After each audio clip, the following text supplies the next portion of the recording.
वसाहतवाद आणि या युरोपियन वसाहतवादामधला 2.3 युरोपीय वसाहतवाद हा मुद्दा बोलतोय. त्याच्यामध्ये गेल्या तासाला आपण या मुद्द्यामधला म्हणजे युरोपीय वसाहतवादाचा पहिला मुद्दा जो अमेरिका तो विषय आपण घेतला होता. आता या तासाला आपण हा दुसरा मुद्दा जो आहे तो म्हणजे ऑस्ट्रेलिया आणि न्यूझीलंड आणि त्याचबरोबर आशिया हे मुद्दे आपण घेणार आहोत. विद्यार्थी मित्रांनो, पुन्हा आणखी नेहमीप्रमाणे आपलं आव्हान आहे की कोविडच्या संदर्भामध्ये की करोना आता हळूहळू वाढू लागलेला आहे, तर सर्वांनी काळजी घ्या. आपण जे मंत्र आपण तुम्हाला दिलेले आहेत, कोणते मंत्र की एक सॅनिटायझर वापर करा, मास्कचा वापर करा आणि शक्यतो करून गर्दीच्या ठिकाणी जाऊ नका आणि गेलं तरी 1-2-3 मीटरचं अंतर ठेवा. याप्रमाणे आपण सर्वांनी काळजी घ्या. जो जो तास तुम्हाला मी दिले आपण लेक्चर घेतलेलं आहे त्याच्या नोट्स पण तुम्हाला मी देतोय, तर त्या नोट्स बघा आणि त्याप्रमाणे आपल्या वहीमध्ये जो जो काही स्वाध्याय दिलेला आहे तो स्वाध्याय पण तुम्ही या ठिकाणी पूर्ण करून घ्यायचा आहे. आता विद्यार्थी मित्रांनो, आपण मुद्दा घेतोय तर पहिल्यांदा ऑस्ट्रेलिया आणि न्यूझीलंड. युरोपियन वसाहतवाद म्हणजे काय तर आपण याची माहिती घेतलेली आहे की या युरोपियन देशांनी या जगामध्ये अनेक प्रकारच्या वसाहती निर्माण केल्या आणि ह्या वसाहती निर्माण करत असताना जसं अमेरिका याच्यावर जसं स्पेन असेल, इंग्लंड असेल या देशांनी वसाहतवाद निर्माण केला, त्याच प्रकारे या असणाऱ्या ऑस्ट्रेलिया आणि न्यूझीलंड या दोन्ही देशांवर सुद्धा या युरोपियन लोकांनी वसाहतवाद निर्माण केलेला आपल्याला बघायला मिळेल. म्हणजे त्या ठिकाणी वसाहती निर्माण केलेल्या आपल्याला बघायला मिळतील. तर याचा आपण पहिला मुद्दा बघणार आहोत तो म्हणजे ऑस्ट्रेलिया. तर या ऑस्ट्रेलियामध्ये इंग्लंडहून हद्दपार केलेले जे काही प्रामुख्याने गुन्हेगार होते, ह्या गुन्हेगारांनी प्रामुख्यानं इसवी सनाच्या 18व्या शतकामध्ये प्रामुख्यानं या ऑस्ट्रेलियामध्ये वसाहत निर्माण केली आहे. म्हणजे जे इंग्लंडमध्ये जे गुन्हेगार होते त्यांना हद्दपार केलं होतं इंग्रज सरकारने, अशा लोकांनी प्रामुख्याने एकत्र आले आणि त्यांनी आपली वसाहत ही प्रामुख्याने ऑस्ट्रेलियामध्ये 18व्या शतकामध्ये निर्माण केलेली आपल्याला पाहायला मिळेल. आणि त्याचवेळी प्रामुख्यानं कालांतरानं या ऑस्ट्रेलियामध्ये हळूहळू अनेक युरोपियन लोक यामध्ये येऊ लागले. पण त्याच्यामध्ये मग स्पेन असेल, फ्रान्स असेल, त्याचबरोबर कालांतरानं इंग्लंड देश या ऑस्ट्रेलियामध्ये आला आणि त्या ठिकाणी आपल्या वसाहती निर्माण केल्या. ह्या करत असतानाच इसवी सन 1900 मध्ये टास्मानिया बेट जे आहे ते ऑस्ट्रेलियामधलं मोठं बेट होतं. ते बेट प्रामुख्याने ब्रिटिश साम्राज्यानं आपल्या असणाऱ्या राज्यामध्ये म्हणजे साम्राज्यामध्ये प्रामुख्याने विलीन करून घेण्याचं काम त्या काळामध्ये केलेलं आपल्याला पाहायला मिळेल. आणि हळूहळू या इंग्रजांनी ऑस्ट्रेलियामध्ये आपलं बसस्थान बसवायला सुरुवात केली. हे करत असताना प्रामुख्यानं या असणाऱ्या इंग्रजांनी या ऑस्ट्रेलियामध्ये द्विगृही म्हणजे डबल संसद आपण म्हणतो, जसं लोकसभा आणि राज्यसभा अशा प्रकारची जी संसद आहे ही इंग्रजांनी त्यांच्या ठिकाणी असणारी जी संसद आहे तशाच प्रकारची संसद ही प्रामुख्यानं त्या पद्धतीने कारभार या ऑस्ट्रेलियामध्ये करायला त्या ठिकाणी सुरुवात केली आणि प्रामुख्यानं तिथं आपला स्वतःचा जनरल म्हणून त्या ठिकाणी नेमणूक केली. म्हणजेच या ऑस्ट्रेलियामध्ये वसाहत निर्माण करत असताना तिथं असणारे ऑस्ट्रेलिया देश ताब्यामध्ये घेतला आणि तिथं प्रामुख्यानं द्विगृही सभासद संसद निर्माण केली. परंतु ही करत असताना तिथला राज्यकारभार करताना मात्र आपला असणारा गव्हर्नर जनरल त्या ठिकाणी प्रमुख म्हणून या इंग्रजांनी तिथं नेमलेला आपल्याला बघायला मिळेल. अशाच पद्धतीनं प्रामुख्यानं या ऑस्ट्रेलियामध्ये अनेक लोक की जे स्थलांतरित होत होते वेगवेगळ्या देशातून त्यांनी आपलं बसस्थान या ऑस्ट्रेलियामध्ये बसवलेलं आपल्याला पाहायला मिळेल. असं असलं तरी सुद्धा या असणाऱ्या इंग्रजांनी प्रामुख्यानं आपल्या ऑस्ट्रेलियावर विशेषतः वर्चस्व निर्माण केलं होतं. म्हणजे थोडक्यात आपल्याला त्या ठिकाणी सांगता येईल की इंग्रजांनी जसं अमेरिकेमध्ये आपली वसाहतवाद निर्माण केला होता तशाच प्रकारचा वसाहतवाद हा ऑस्ट्रेलिया या देशामध्ये केलेला आपल्याला बघायला मिळेल. त्याच्यानंतर आपण दुसरा मुद्दा याचा बघणार आहोत तो म्हणजे न्यूझीलंड. आता हा न्यूझीलंड जो देश आहे हा न्यूझीलंड देश आहे या देशावर कशा पद्धतीने वसाहतवाद या इंग्रजांनी निर्माण केला याची माहिती आपल्याला या माध्यमातून घ्यावी लागेल. तर 19व्या शतकामध्ये प्रथमतः इंग्रजांनी म्हणजे इंग्लंडनी या न्यूझीलंडमध्ये आपली पहिली वसाहत निर्माण केली आणि मग 1907 मध्ये या ब्रिटिशांनी प्रामुख्यानं या साम्राज्या अंतर्गत म्हणजे आपल्या स्वतःच्या साम्राज्या अंतर्गत स्वयंशासित देशाचा दर्जा देण्याचं काम त्या न्यूझीलंडला केलेलं आहे. म्हणजेच आपल्याच आधिपत्याखाली असणारा हा देश राहिला पाहिजे, स्वयंशासन त्यांना द्यायचं, म्हणजे त्यांना तुमचं शासन करा म्हणायचं, परंतु त्याच्यावर मात्र निर्बंध आहे, त्याच्यावर असणारा संपूर्ण अधिकार आहे, हा अधिकार आपल्यासाठी असणार आहे. अशा प्रकारचा दर्जा म्हणजे त्याला स्वयंशासित प्रदेश अशा प्रकारचा दर्जा देण्याचं काम इंग्रजांनी त्या काळामध्ये केलेलं आहे. आता ह्या गोष्टी करत असतानाच प्रामुख्याने न्यूझीलंडमध्ये या असणाऱ्या लोकांना इंग्रजांनी काही जनकल्याणकारी योजना त्या ठिकाणी राबवलेल्या आहेत. म्हणजेच राज्य निर्माण करत असताना तिथं सुद्धा इंग्लंडनी वसाहतवाद निर्माण केला, परंतु तो करत असताना सुद्धा प्रामुख्याने या इंग्रजांनी तिथं काही जनकल्याणकारी योजना निर्माण केल्या. त्यामध्ये कोणत्या? तर त्या ठिकाणी सार्वत्रिक मतदान अधिकार त्यांना दिले, म्हणजे या न्यूझीलंडच्या लोकांना सार्वत्रिक मतदान म्हणजे मतदान करण्याचा अधिकार त्या ठिकाणी दिला. त्याचबरोबर सार्वजनिक सरकारी मालकीची रेल्वे या ठिकाणी इंग्रजांनी निर्माण केली. त्याचबरोबर आग आणि अपघात अशा प्रकारचे विमा सुद्धा तिथल्या लोकांना लागू केले.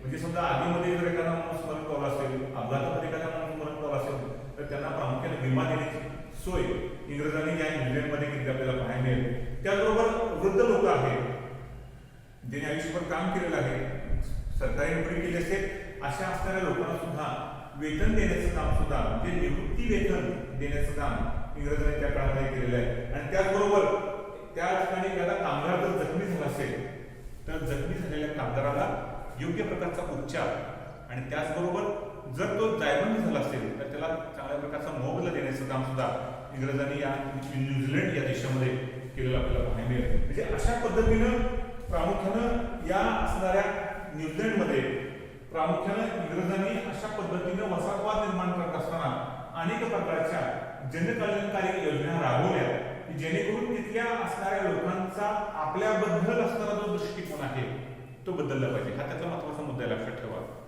इंग्रजांनी त्या ठिकाणी जनकल्याणकारी योजना का राबवल्या तर त्या लोकांचा आपल्याकडे बघण्याचा दृष्टिकोन चांगला असला पाहिजे. म्हणजे काय तर आपली असणारी सत्ता बराच काळ जर टिकली पाहिजे. आणि सगळ्यात महत्वाचा मुद्दा विद्यार्थी मित्रांनो आहे तो कोणता तर आपला असणारा कच्चा माल तिथून घ्यायचा आणि मग आपण पक्का माल तयार केलेला आहे तो परत तिथे न्यावा. म्हणजेच कच्च्या मालासाठी आणि पक्क्या मालासाठी असणारी बाजारपेठ आपल्याला अतिशय चांगल्या प्रकारची मिळावी हा उदात्त हेतू ठेवून इंग्रजांनी अशा प्रकारच्या कल्याणकारी योजना राबवण्याचं काम केलं नाही. तुमच्या लक्षात येईल की इंग्रजांनी मुद्दाम असं केलं नाही की चला आपण वेगवेगळ्या प्रकारच्या योजना राबवू, असं नाही लक्षात ठेवा. त्याच्या पाठीमागचा त्यांचा एक मोठा स्वार्थ होता. तो कोणता स्वार्थ होता तर आपल्याला हक्काची बाजारपेठ मिळाली पाहिजे. कोणती? कच्च्या मालाची आणि पक्क्या मालाची.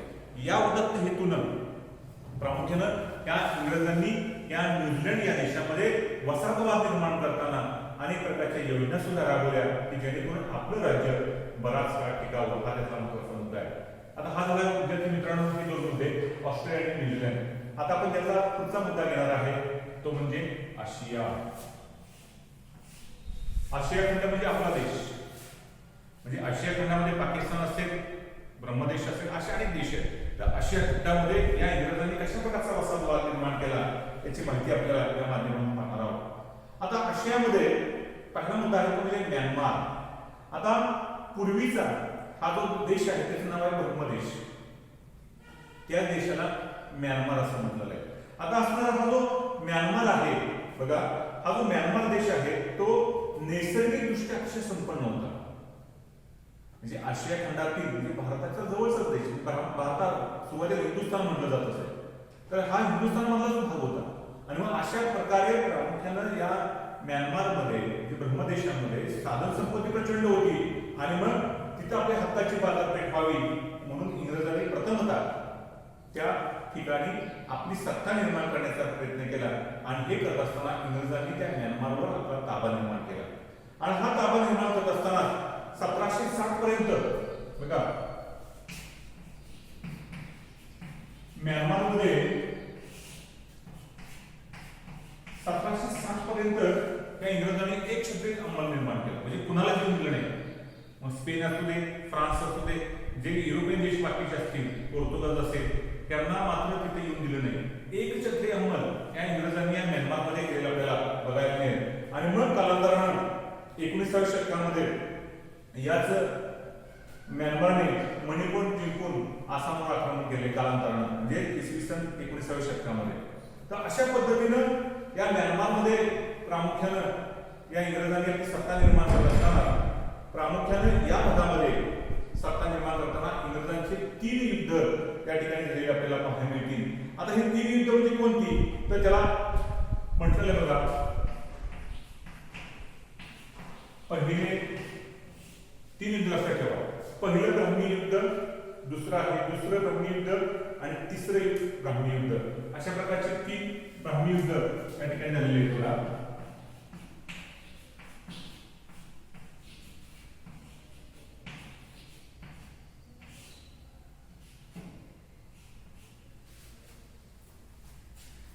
या इंग्रजांनी या आशिया खंडामध्ये आपला वसाहतवाद निर्माण करत असताना प्रामुख्याने 3 युद्ध केलेली आहेत.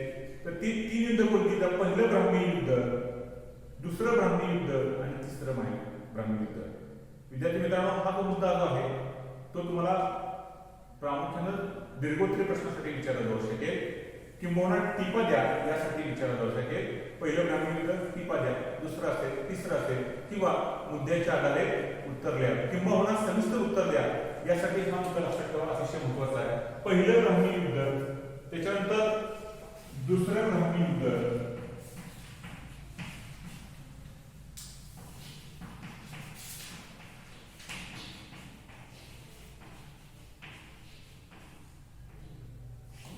आणि तिसरा मुद्दा आहे तिसरे ब्राह्मी युद्ध.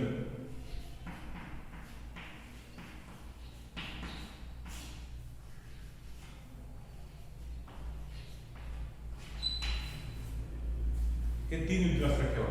आता पहिलं ब्राह्मी युद्ध केव्हा झालं, तर त्यावेळी भारताचा गव्हर्नर लॉर्ड हॅम्स्टर, तर या हॅम्स्टर याने काय केलं की प्रामुख्यानं मणिपूर विरुद्ध युद्ध पुकारलं. बघा, भारताचा त्यावेळेचा असणारा गव्हर्नर लॉर्ड हॅम्स्टर यानं मणिपूर विरुद्ध युद्ध पुकारलं आणि ती पुकारल्यानंतर याच इंग्रजांनी रंगून हे बंदर त्या ठिकाणी जिंकून घेतलं. बघा, युद्ध पुकारलं, पहिलं ब्राह्मी युद्ध.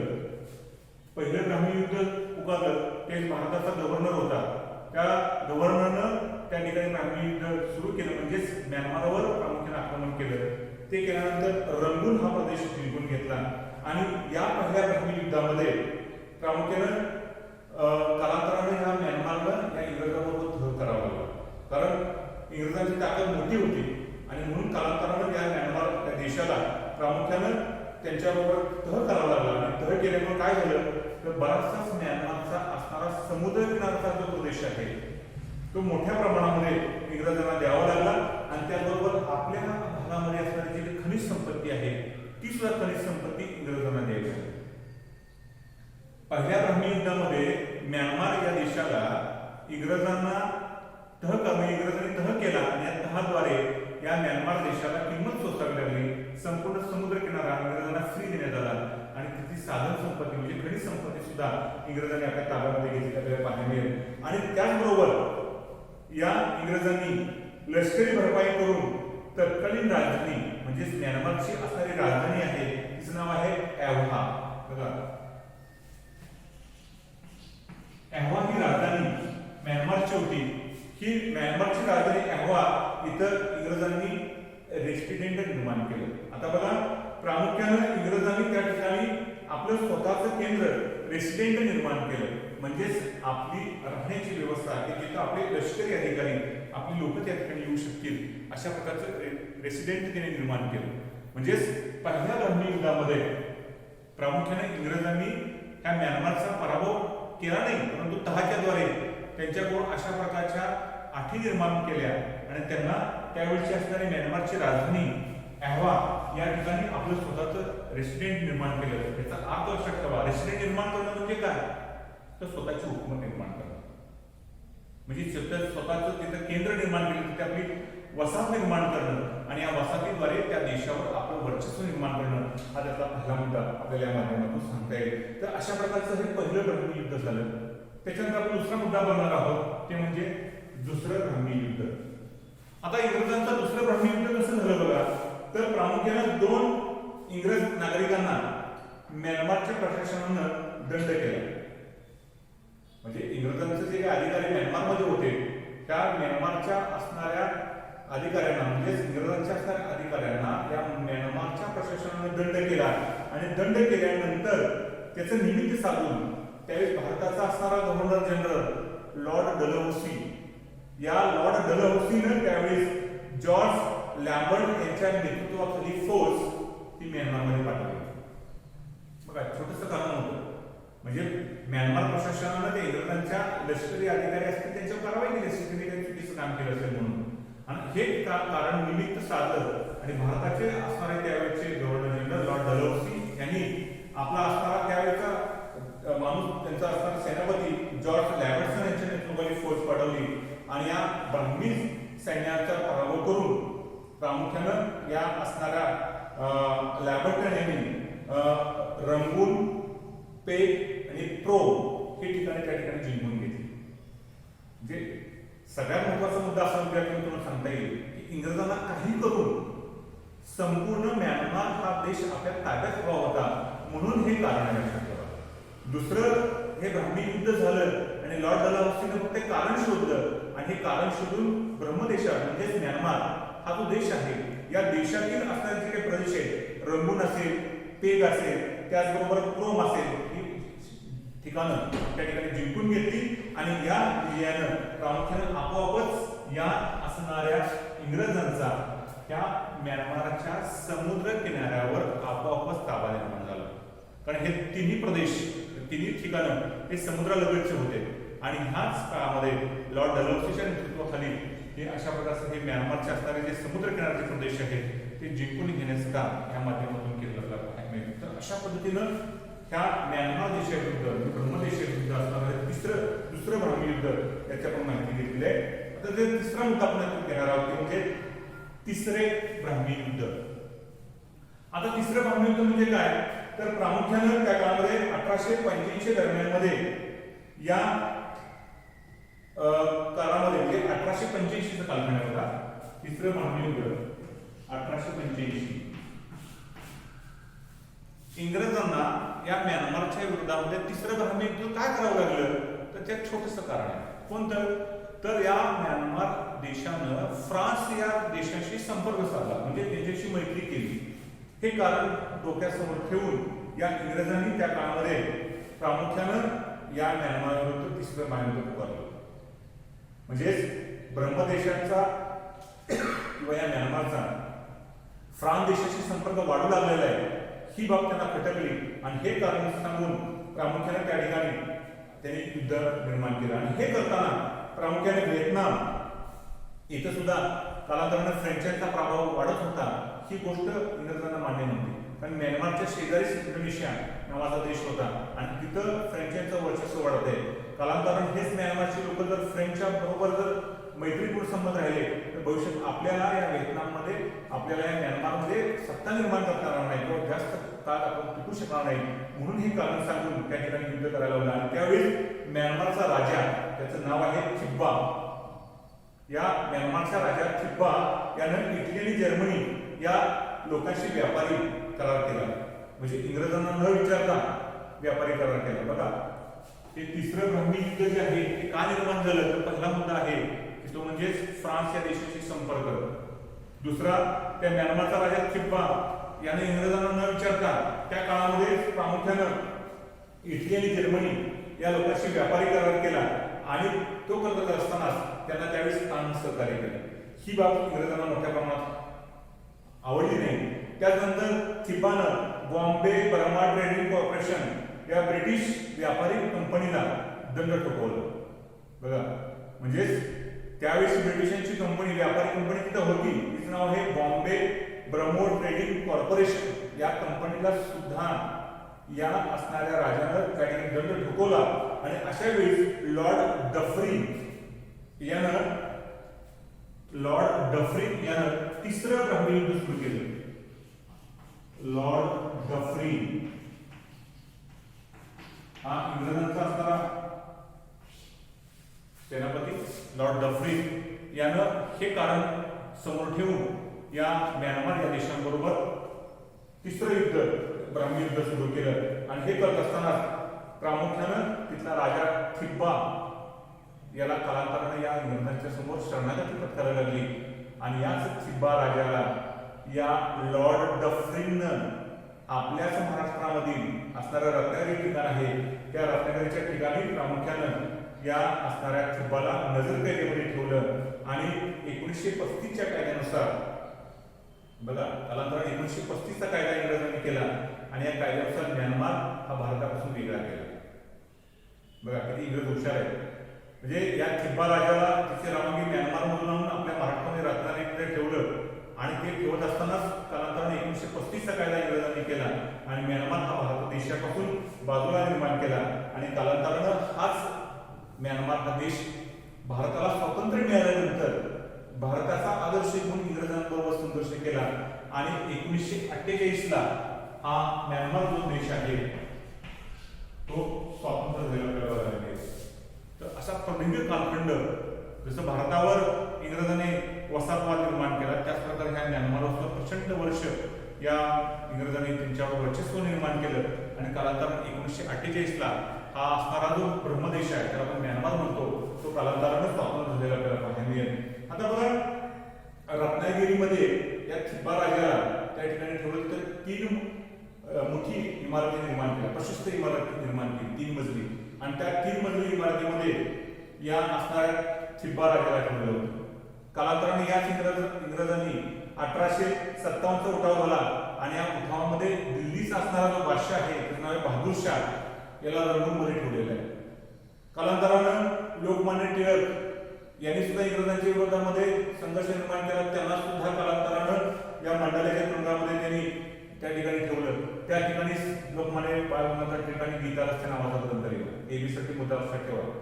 म्हणजे गीतारस्य नावाचा ग्रंथ त्या ठिकाणी इंग्रजांच्या माध्यमातून म्हणजेच इंग्रजांनी त्यांना ठेवल्यामुळे कालांतरानं मंडळाच्या तुरुंगामध्ये या लोकमान्य टिळकांनी हा ग्रंथ लिहिला आणि त्याचबरोबर नेताजी सुभाषचंद्र बोस यांना सुद्धा तुरुंगात टाकण्याचं काम केलेलं आहे.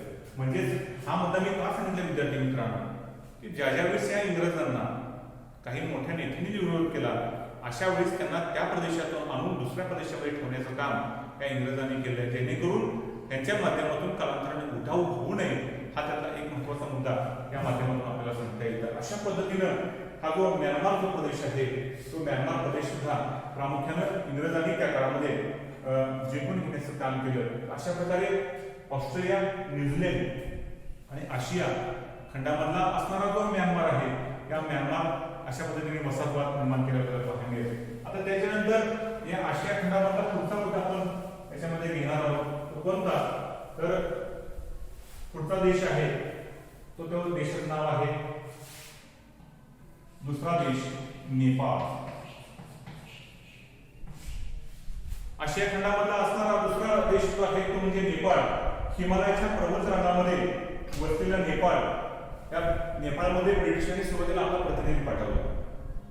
त्याच्यानंतर प्रामुख्याने या नेपाळच्या प्रतिनिधीला त्या असणाऱ्या जे इंग्रजांच्या प्रतिनिधीला नेपाळच्या लोकांनी प्रतिसाद दिला नाही आणि म्हणून कालांतराने इंग्रजांनी त्या नेपाळच्या लोकांच्या विरोधामध्ये युद्ध केलं आणि 1816 साली इंग्रजांनी नेपाळमधला असणारा जो प्रदेश आहे त्याचं नाव आहे मकवानापूर हा जिंकून घेण्याचं काम केलं. त्याच्यानंतर नेपाळ सागरच्या ह्याच्यामध्ये कालांतरानं नेपाळच्या लोकांनी इंग्रजांसोबत धड केला आणि या इंग्रजांना अनेक प्रदेश मिळाले म्हणजे तराई असेल, कुमाऊ असेल, गढवाल असेल हे प्रदेश ताब्यात घेतले आणि कालांतरानं याच इंग्रजांनी नेपाळमधला असणारा काठमांडू हा जो प्रदेश आहे त्याची राजधानी आहे त्या ठिकाणी आपली रेसिडेंटी निर्माण करण्याचं काम या ठिकाणी केलेलं आपल्याला पाहायला मिळेल. आणि अशाच पद्धतीनं प्रामुख्यानं या इंग्रजांनी या नेपाळवर आपली वसाहतवाद निर्माण केलेला आपल्याला पाहायला मिळेल. कालांतराने 1923ला नेपाळला त्यांनी स्वातंत्र्य दिलं होतं परंतु स्वातंत्र्य दुसरी सुपारी देण्याचं काम या ठिकाणी केलेलं पाहायला मिळेल. म्हणजे अशा पद्धतीनं नेपाळवर सुद्धा या इंग्रजांनी आपला वसाहतवाद निर्माण करण्याचं काम केलेलं आहे. त्याच्यानंतर पुढचा मुद्दा घेणार आहे तो म्हणजे सिक्कीम.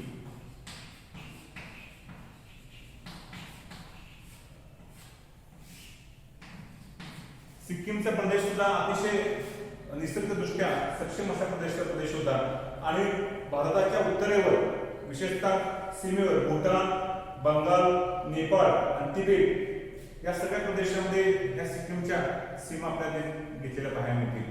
आणि अशा ह्या प्रदेशावर सुद्धा आपलं वर्चस्व असावं असं इंग्रजांना त्या काळामध्ये वाटत होतं. आणि म्हणून 1815 मध्ये या सिक्कीमच्या राजाने दादींच्या भोवती ब्रिटिशांना त्या ठिकाणी आणण्याचा प्रयत्न केला, परंतु या ब्रिटिशांनी त्यांना त्या ठिकाणी त्याचा पराभव केला आणि त्याला तनखा देण्याचं काम केलं की तू राजा आहेस परंतु तुला तनखा दिला जाईल तर सत्ता मात्र आमची असेल. अशा प्रकारचा त्या काळामध्ये त्यांनी ठराव केला सिक्कीम मध्ये आणि अशा प्रकारे तिथे सत्ता निर्माण करण्याचं काम केलं. कालांतराने लॉर्ड डलहौसीनं सिक्कीमचा काही प्रदेश जिंकून घेतला.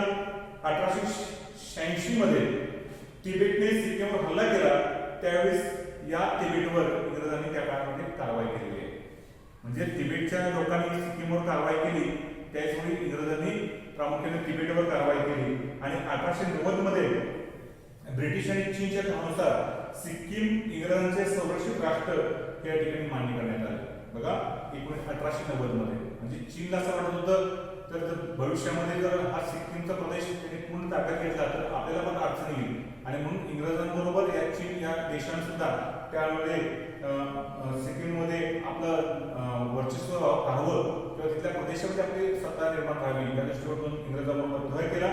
आणि सिक्कीमचे अंतर्गत प्रशासन हे इंग्रजांनी चालवायला सुरुवात केली. आणि अशा नंतर कालांतरानं 1975 साली सर्व मतानं म्हणजे भारताला स्वातंत्र्य मिळालं 1947 ला, परंतु 1975 मात्र नंतर हे सिक्कीम हे राज्य हे भारताच्या संघ राज्यामध्ये प्रामुख्याने समाविष्ट झालेलं आपल्याला या ठिकाणी बघायला मिळेल. त्याच्यानंतर पुढचा मुद्दा याचा होता बघा भूटान.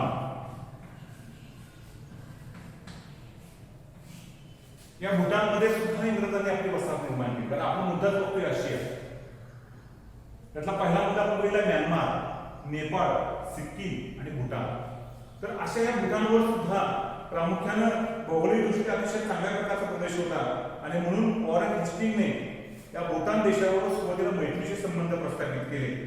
आणि मग या संबंधामुळे बंगाल आणि तिबेट या प्रदेशात जायचं असेल तर भूटान मार्गे जाता येत होतं. आणि म्हणून हा प्रदेश अतिशय महत्वाचा होता.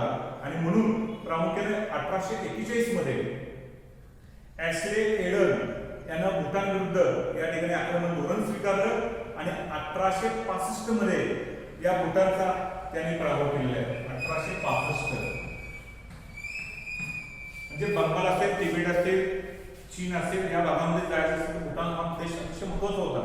आणि म्हणून प्रामुख्याने त्या काळामध्ये या भूटानचा प्रदेश जिंकून घेण्याचं काम त्या काळामध्ये केलेलं आपल्याला पाहायला मिळेल. त्याच्यानंतर या भूटान प्रदेश जिंकल्यानंतर तिथल्या भूटानच्या राजाला वार्षिक वेतन देण्याचं काम सुद्धा इंग्रजांनी त्या काळामध्ये केलं.